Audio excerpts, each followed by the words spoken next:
bonjour à tous. Oui, c'est le deuxième jour à la Japan Expo, en ce vendredi 12 juillet. Un peu pluvieux, on peut le dire. Je pense que la minimale sera de 12 et la maximale 22. On espère un orage autour des midi et demi. À Villepinte. En tout cas, venez avec moi, on part en duplex à la Japan Expo. On est légèrement en retard, mais il ne faut pas se fier à toute cette lenteur. C'est juste une histoire technique qui a été résolue sans problème, juste avec un peu de temps. Et venez avec moi.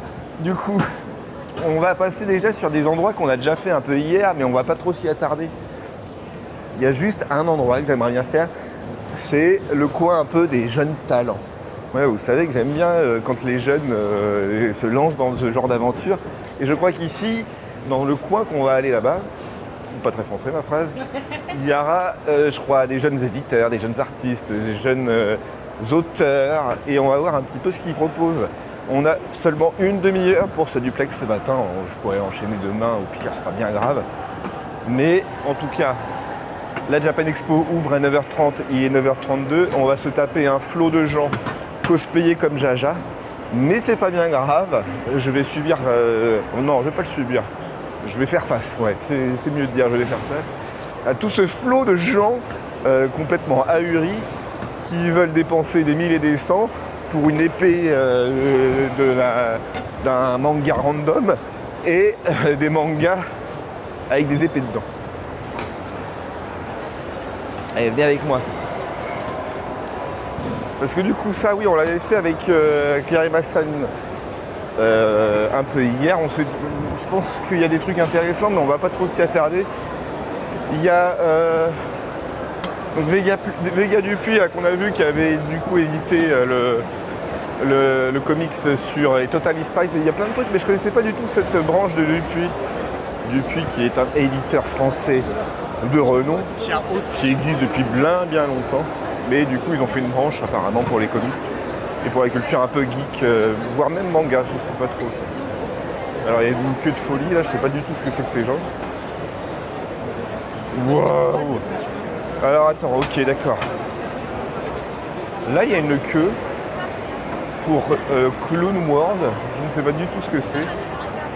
Je sais même pas qu'est-ce que c'est Clown en fait. Bon, apparemment, ça a l'air d'être plutôt intéressant. On va demander aux gens plus tard. Mais en tout cas, la partie jeune talent, ça va être ici. Oh putain, l'enfer du truc. Peut-être un truc de manga ou un truc de J-pop, K-pop. Non, Q-pop, pardon. Ah, c'est pas ça? Ah, K-pop, ah oui, K-pop.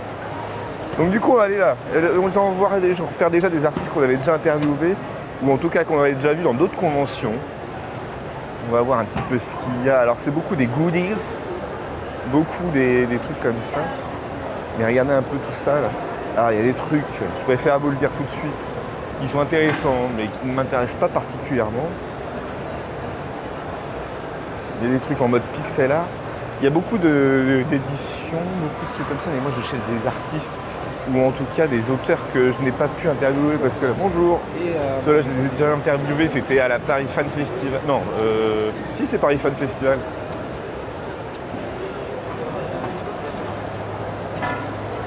Il y avait un truc stylé là-bas? Ah ouais? Le quoi? Parce que... Montre-le du doigt parce que si je l'ai déjà interviewé. Oui, j'ai vu le truc de Pixel là. Bonjour. Un petit duplex en Europe, s'il vous plaît. Peut-être nous présenter ce que tu Bien fais? sûr. Alors nous faisons des livres de coloriage qui se transforment en dessins animés. Oh! C'est-à-dire qu'en fait, sur chaque livre que vous avez devant vous, vous avez 16 dessins. Chaque dessin va générer 30 secondes d'animation pour créer au final un dessin animé de 8 minutes. Alors comment ça fonctionne? De 8 minutes? Oui. Comment ça fonctionne? En fait, on a une application qui est gratuite, qui s'appelle Blinkbook. Et dessus, vous retrouvez tous les livres que vous avez devant vous. Alors, je vais vous faire une petite démonstration. Donc, l'application ressemble à ça. Vous retrouvez tous les livres. Et là, je vais vous montrer un extrait des Fables de La Fontaine. Donc, je vais sélectionner le livre. Je vais venir cliquer sur l'appareil photo, prendre en photo mon dessin. Et magique, mon dessin prend vie. Maître Corbeau sur C'est un trop stylé, ouais. Tu as choisi Tenez dans son Exactement. bec un fromage. Alors, Les enfants, ils doivent adorer. on peut utiliser des crayons de couleur, des feutres, de la peinture, mais également vous pouvez utiliser par exemple des Lego, là, comme on le voit sur la vidéo ici. On va positionner les Lego sur le dessin et en fait ça va être incrusté directement dans le dessin animé. C'est stylé ça, oui, oui. On peut utiliser aussi de la pâte à modeler, des collages, des perles, en fait tout ce que vous allez mettre dedans sera dans le dessin animé. Et du coup, comment ça marche? Parce que la maison d'édition, c'est donc Édition animée, c'est édition animée. tout à Comment fait. vous gérez aussi du coup toutes les alors je sais pas si vous avez la réponse, hein, mais toutes les licences comme les Schtroumpfs ou tout ça? Alors en fait c'est des négociations qui sont faites Ouais. directement avec les auteurs et en fait le livre est fabriqué en fonction des attentes de l'auteur. Voilà. Ok. Voilà. Donc, Et- oui. Et là, du coup, c'est très orienté pour les enfants. Est-ce qu'une édition un peu plus pour adultes ou enfin, un peu plus pour adultes dans le sens un peu plus mature? On a également des éditions type des Van Gogh, des Monet, Ah. on a des Matisse, on a également Picasso qui est traduit en plusieurs langues, qui est en anglais, en allemand, en mandarin également Ouais. aussi. Voilà. On a 2 livres aussi qui sont sortis au Japon, donc avec l'édition de la mer et les dinosaures, voilà, qui viennent tout juste de sortir au Japon. Trop cool, ouais. Et on fait aussi des partenariats avec par exemple des musées. Aussi on fait des projets de médiation culturelle.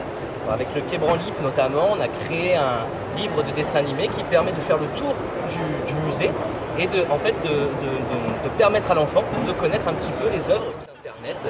Voilà, et également sur les foires, les salons qu'on fait à travers la France et à travers l'Europe. Ok, stylé. Bah, on peut du coup les retrouver un peu n'importe où. C'est les éditions animées pour les petits et les grands, hein, on peut le dire. Tout à fait, tout à fait. Bah, par exemple, on a le Petit Prince qui est un classique et qui plaît également aux grands. Voilà. Ah oui, avec un format cartonné Exactement. dur là, ouais, c'est bien. C'est un ça. beau cadeau, par exemple, à offrir parce qu'on est sur un vrai livre avec vraiment l'histoire de Saint-Exupéry, Ouais. en fait, qui est en fait racontée en 8 minutes. Voilà. Donc c'est les grands passages du Petit Prince qui sont racontés en 8 minutes. Et bah super, bah merci beaucoup. Merci à vous. C'est hyper cool, c'est hyper intéressant. Merci, c'est gentil. Merci, bonne journée. Excellente journée en tout cas. Hein? La caméra, ça se Ah, là, elle se stabilise pas, et bah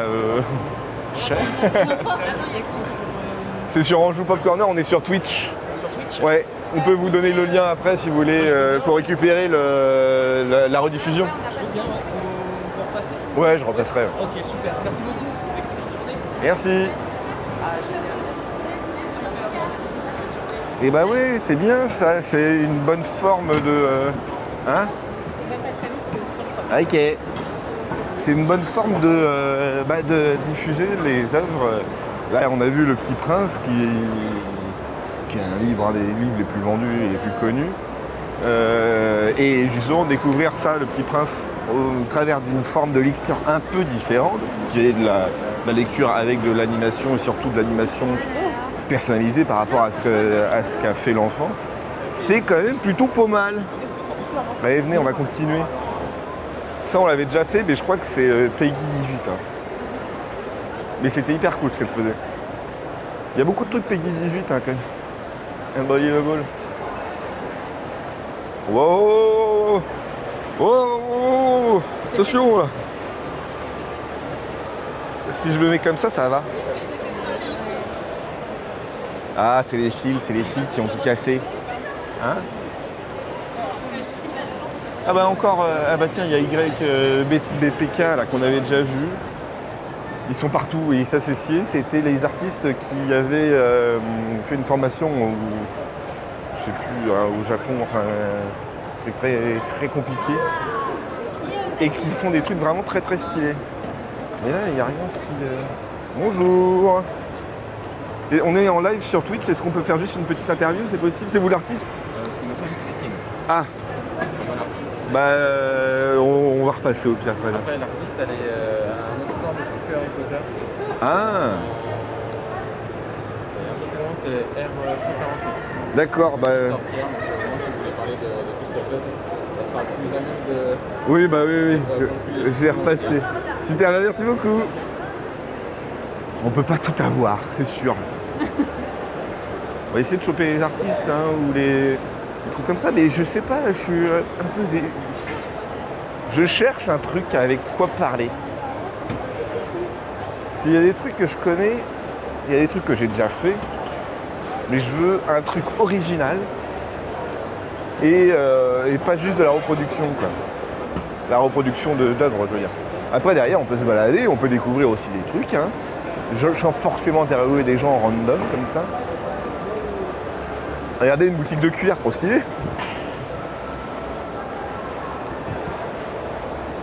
Parce que là, il y a des maisons d'édition. Putain, il n'y a pas Sudarène, quoi. Je reviens toujours pas. Je sais pas, ils sont où Sudarène, là?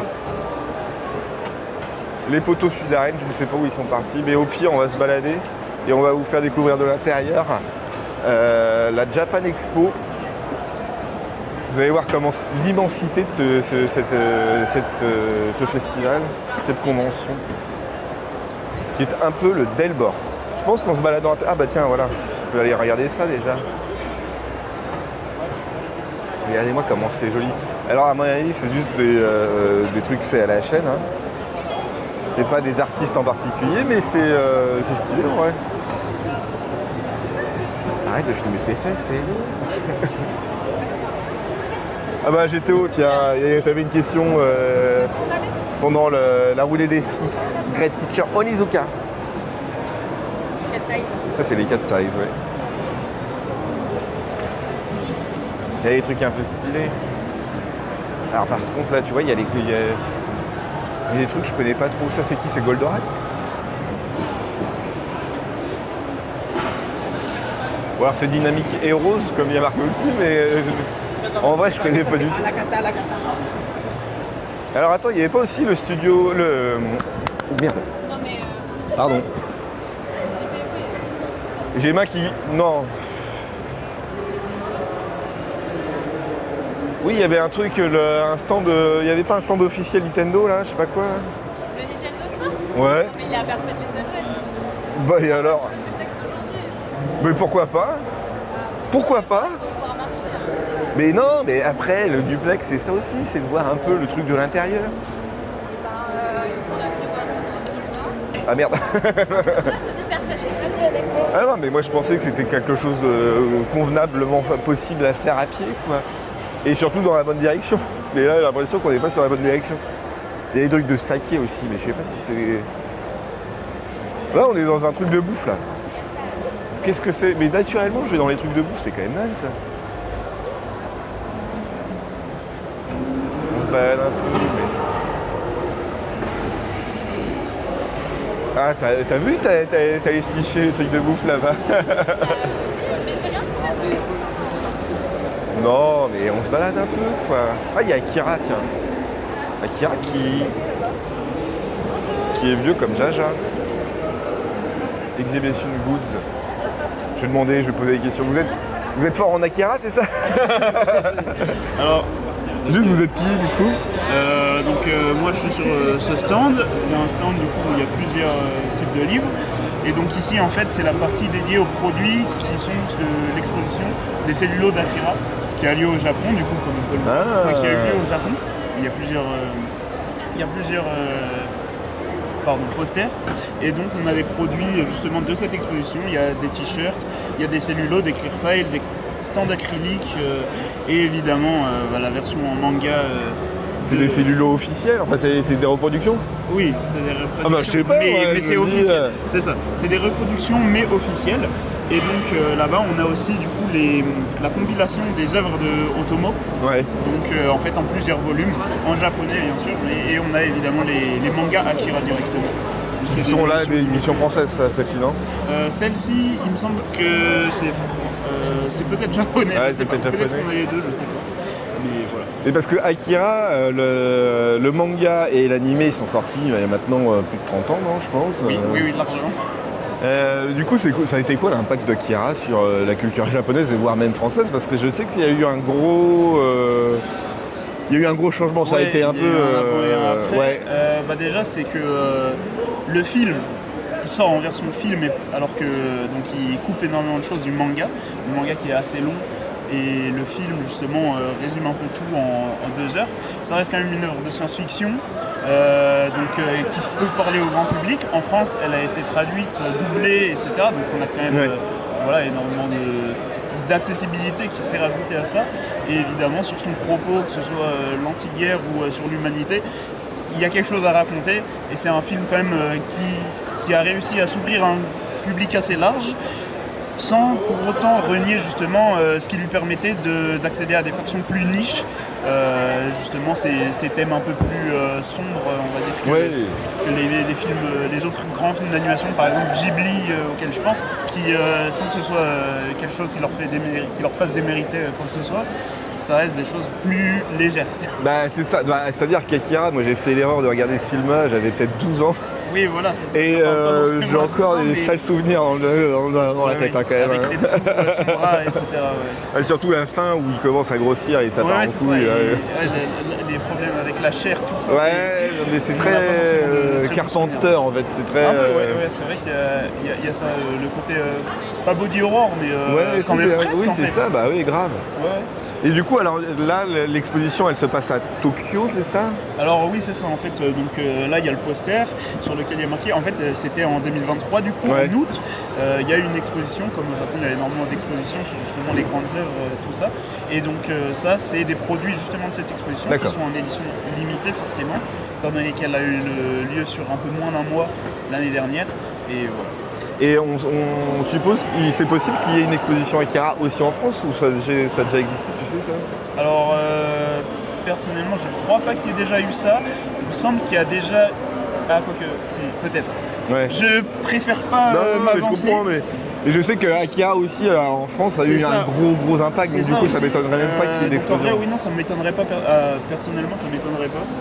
Et ouais, Akira en plus c'est plutôt aimé en France, c'est plutôt grand public. Il y a eu une réédition il y a 3 ans maintenant, je sais plus. C'est celle-ci, je crois que c'est à peu près cette gueule-là. L'édition ultime entre guillemets. C'est chez Glénat en plus, je crois, non? C'est ça, c'est chez Glénat. Et en France c'est assez populaire, je pense qu'il y ait une exposition. Ok, et bah stylé, en tout cas, quel est le numéro de... C'est le M190, on est en hall 5.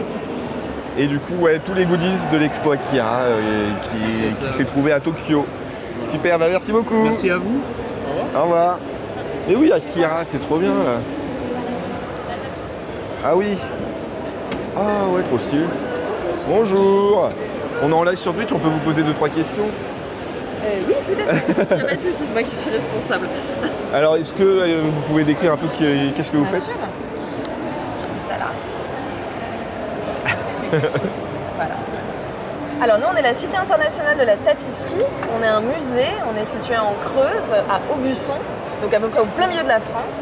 Et à Aubusson, en fait, ça fait 600 ans qu'on fait de la tapisserie de basse lisse, donc de la tapisserie sur ce type de métier à tisser.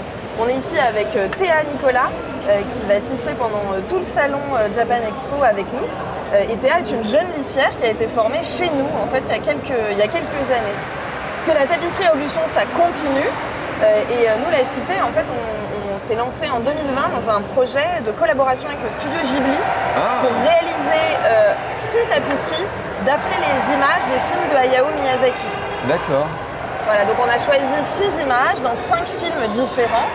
On en a déjà tissé 4, donc on a tissé Princesse Mononoke, Le Voyage de Chihiro et 2 tapisseries issues du château ambulant.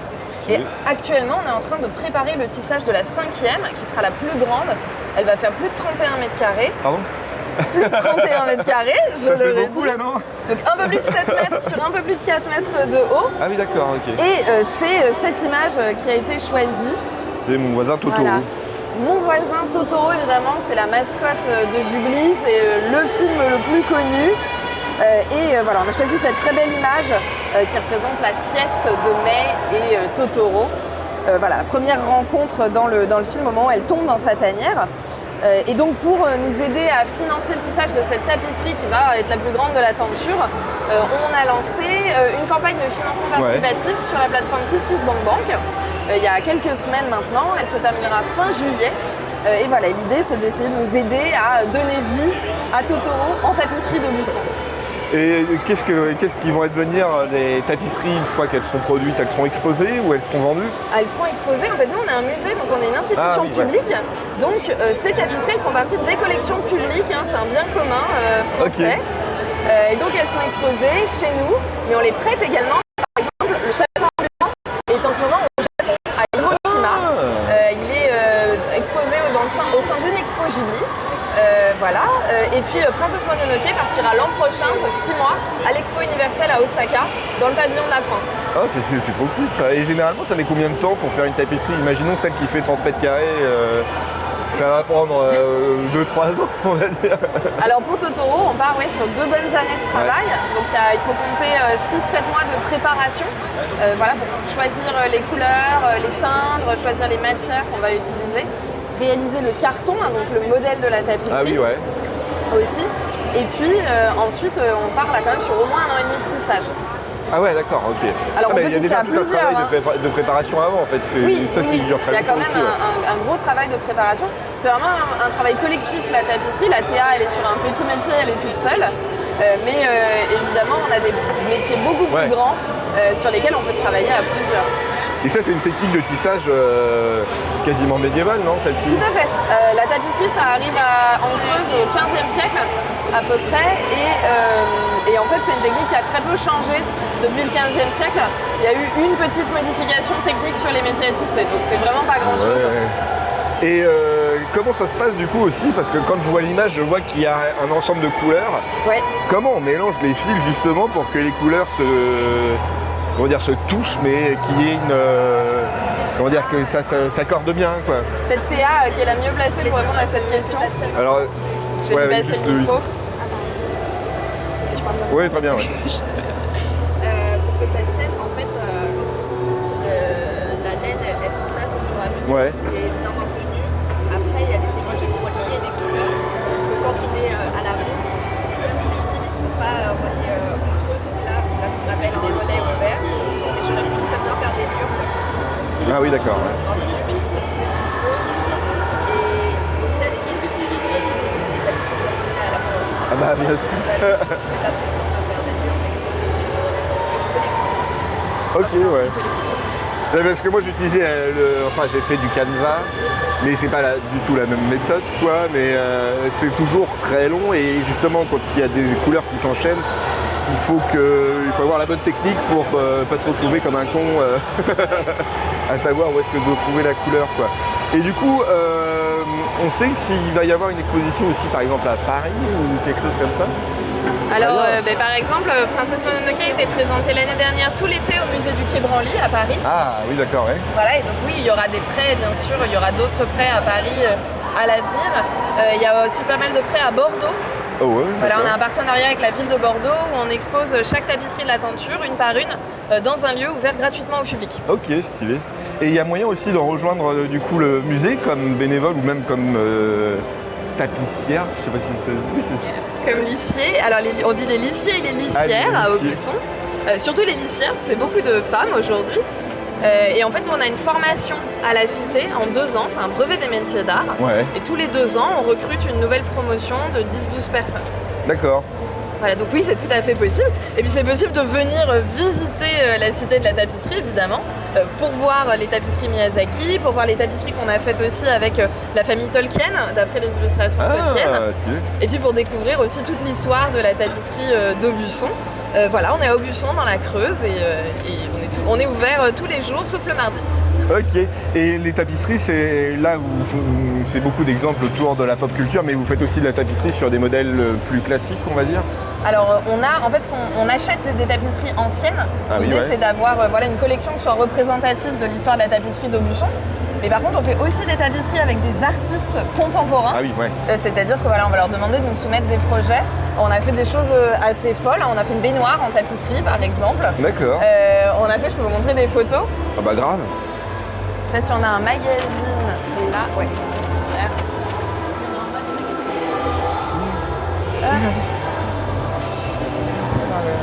Voilà, on a fait une baignoire en tapisserie. Ça, c'est une tapisserie, ça? Oui, c'est de la tapisserie autour de la baignoire. La baignoire est en métal.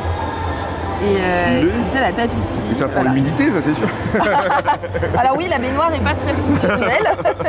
Voilà, ça c'est la tapisserie officielle du centenaire de la Première Guerre mondiale aussi. Oh. On a fait avec l'artiste allemand Thomas Bayerley. C'est une Pietà. C'est la Pietà de Michel-Ange, tout à fait, qui est entièrement composée en fait de crâne.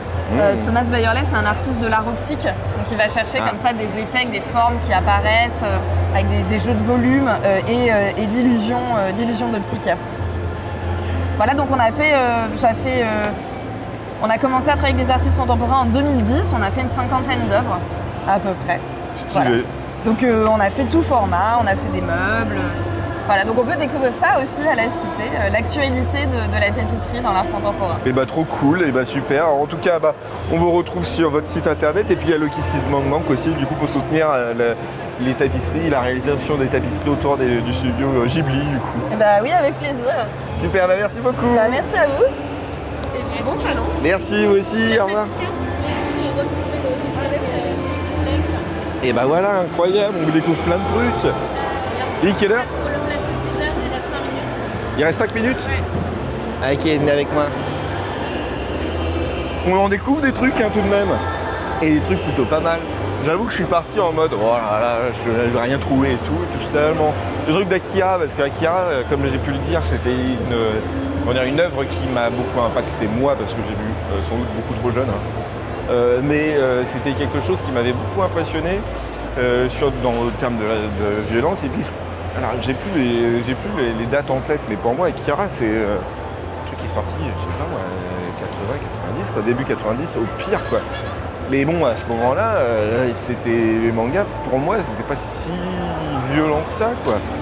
Je sais même pas si Berserk était encore sorti, j'ai aucune date en tête. Mais pour moi, la violence dans les mangas, elles n'étaient pas si présentes que ça. Mais en tout cas, ouais, hyper intéressant. Et puis, du coup, tapisserie côté Ghibli, c'est un partenariat qui est quand même pas mal foufou. Moi, j'ai pu raconter que j'avais fait du canevas parce que je connais un site qui s'appelle le Canevas Fatal, qui justement fait à peu près la même chose. C'est des artistes modernes qui proposent des modèles pour des canevas et du coup, on peut acheter le modèle et on peut tapisser ces trucs-là. Et c'est en gros ce que propose aussi cette cité de la tapisserie. Parce que des méthodes anciennes peuvent toujours permettre de faire des trucs stylés. Puis l'important, c'est quand même de faire découvrir certaines choses. On va continuer un petit peu, même si on est vers la fin. Parce qu'il doit y avoir une transition smooth, je crois. Ah oui, 57, ok. Non merci. Non merci. Ne m'amadouez pas, ne m'amadouez pas. Mamadou avec de la bouffe. Et ils me connaissent bien aussi, il faut dire. Donc là, on est dans la partie... ouais, je sais pas trop, oui. La partie achetez-moi, achetez-moi, quoi. De quoi? Moi, j'entends pas ce que tu dis. Moi, j'entends pas. Ah merde. Comme j'ai gueulé, ne m'abonnez pas, je crois qu'elles n'ont pas compris, donc du coup elles l'ont pris très mal. Non, il y a un tunnel par là.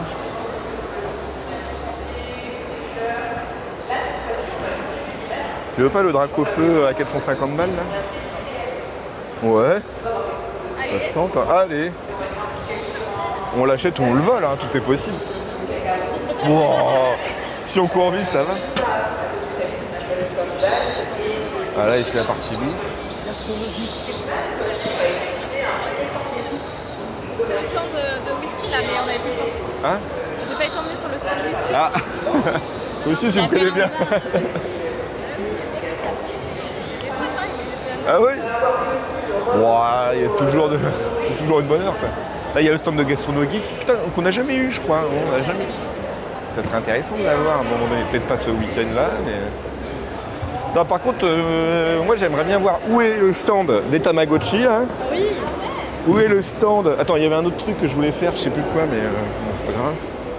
Attends, merde, c'était quoi?